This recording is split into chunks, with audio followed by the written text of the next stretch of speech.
Хааны эрэлт 2026 энхийг дэмжих ажиллагааны олон улсын сургуулийн нээлтийн ажиллагаа зэвсэг түвшний 5-7 дахь сургалтын нэгдсэн төвд боллоо.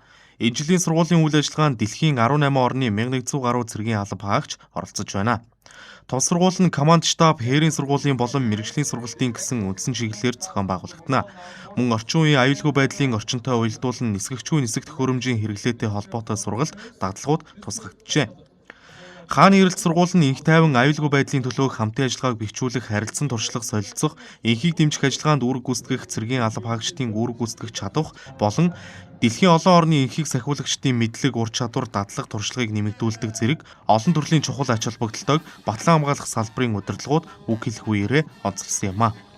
Монгол улс болон Америк нэгдсэн улсын батлан хамгаалах салбар хоорондын хамтын ажиллагааны хүрээнд хоёр талын хамтарсан хээрийн сургууль хэлбэрээр зохион байгуулагдаж байсан тус сургууль жилээс жилд өргөжин хөгжиж энэ жил 20 жилийн ойтойгоо золгож байгаагаараа онцлог байна.